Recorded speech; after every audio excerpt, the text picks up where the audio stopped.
Bismillahirrahmanirrahim.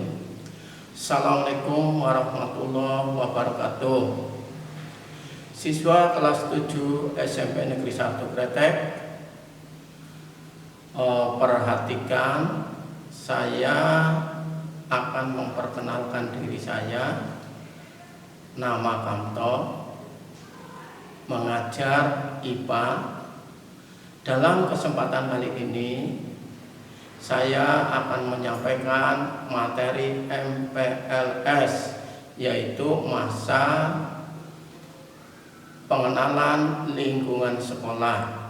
Oleh karena itu, kalian pastikan berada di depan alat komunikasi, bisa berupa HP, laptop, ataupun komputer, untuk menerima penjelasan dari saya mengenai materi MPLS, yaitu tentang pengenalan kurikulum dan pembelajaran di SMP 1 Kretek. Sekian, untuk itu perhatikan penjelasan saya selanjutnya.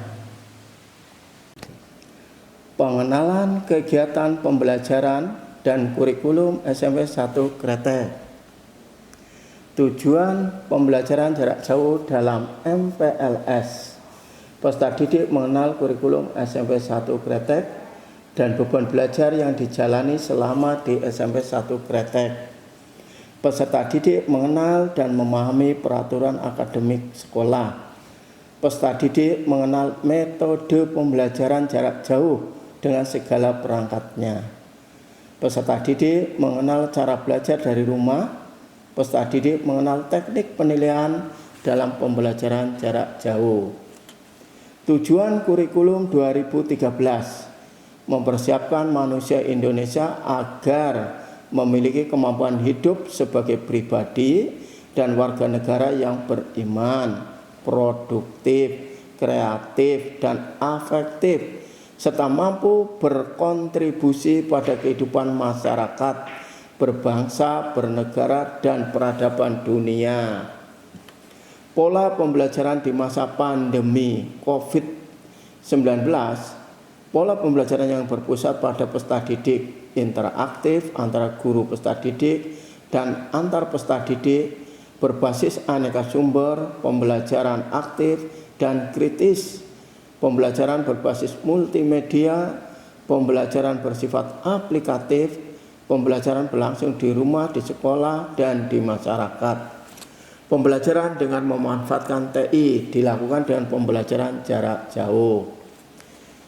Selanjutnya, visi SMPN 1 Kretek, yaitu bertakwa, berbudaya, berprestasi, dan berwawasan lingkungan.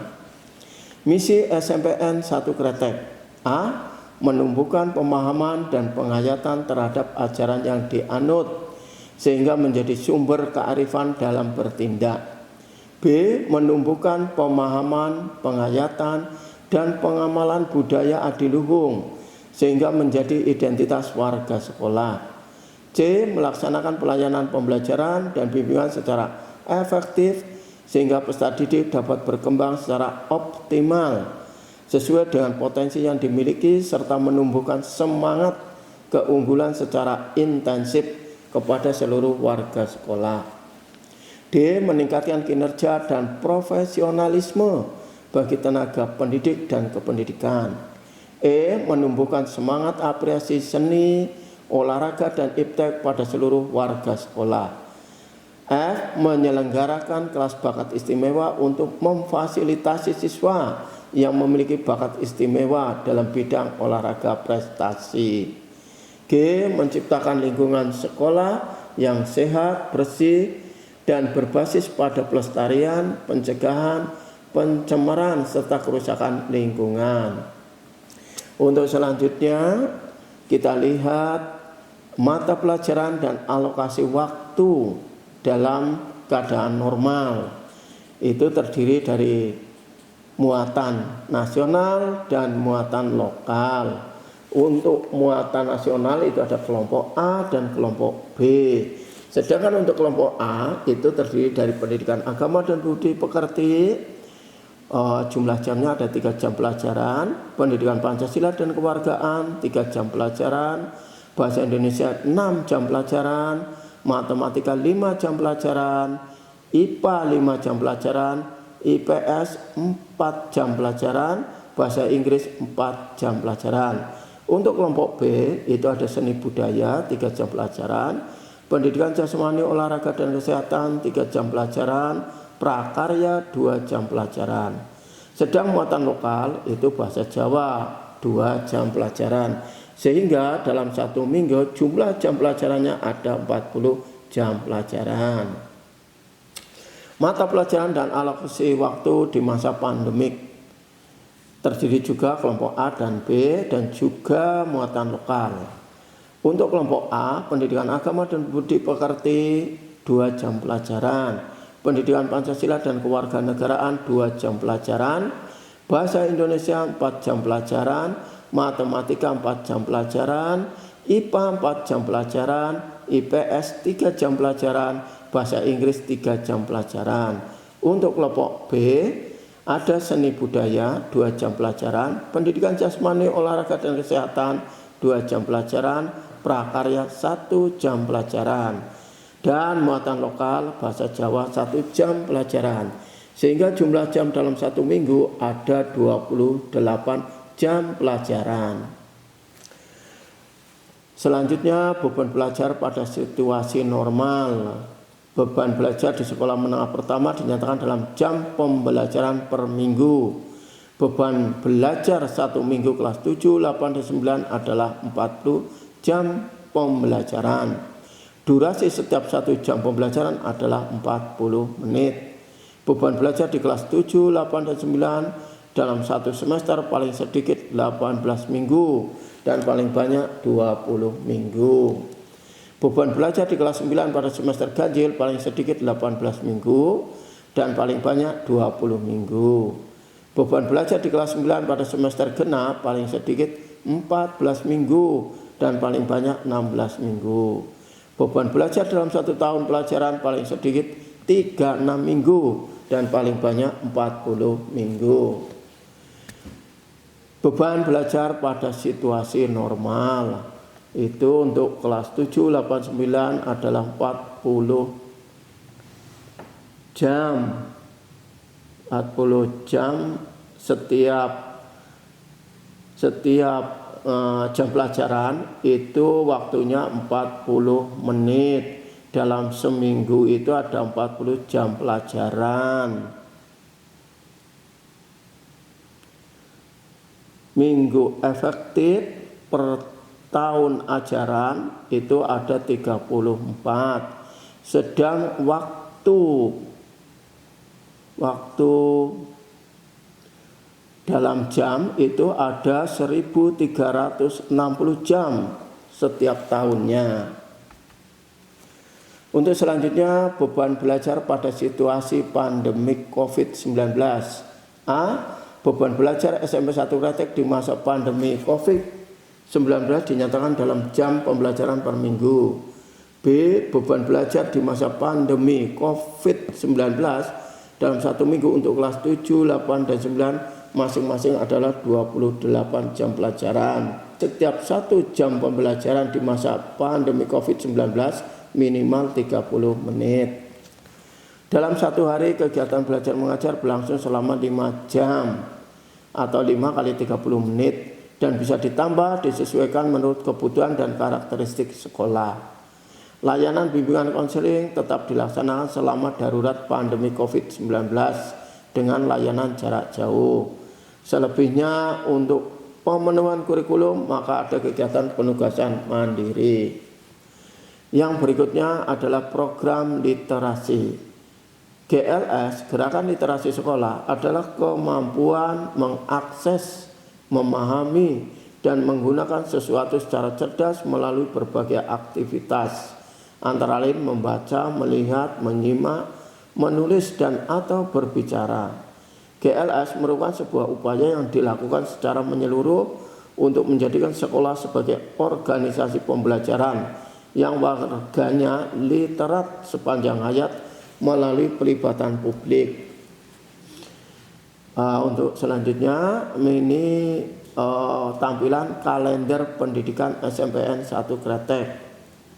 Untuk bulan Juli itu jumlah minggunya ada 5, minggu efektifnya ada 3. Bulan Agustus jumlah minggu ada 4, minggu efektif ada 4. Bulan September jumlah minggu ada 4, minggu efektif ada 3. Untuk bulan Oktober jumlah minggu ada 5, minggu efektifnya ada 5. Bulan November jumlah minggu ada 4, minggu efektifnya ada 3. Bulan Desember jumlah minggu ada 4, minggu efektifnya ada 2. Sehingga jumlah minggu efektif dalam satu semester itu ada 20 pada semester ganjil.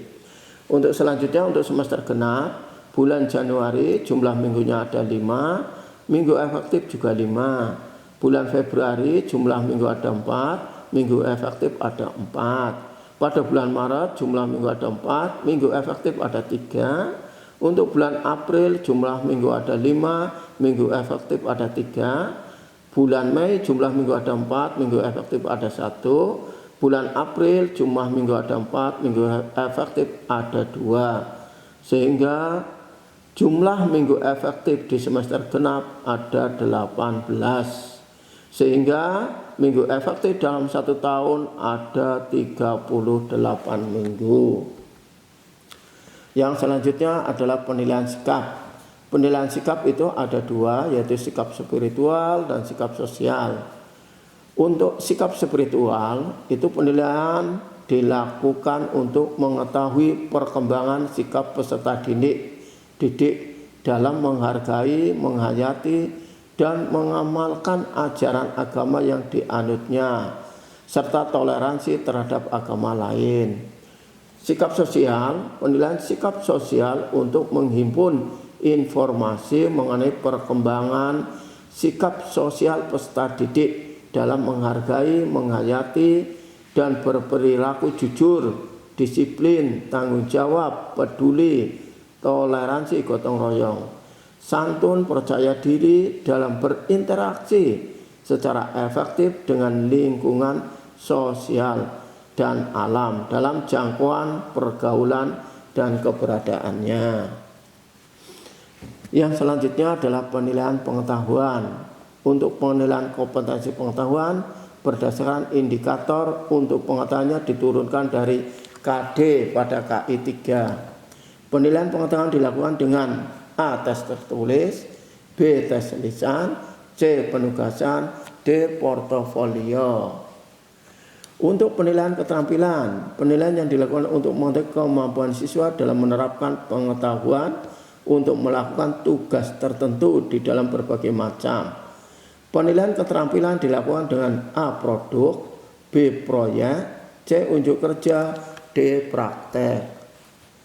Model-model dalam kegiatan ekstrakurikuler itu ada model blok. Model blok diselenggarakan pada tiap awal tahun pelajaran seperti kegiatan masa pengenalan lingkungan sekolah MPLS.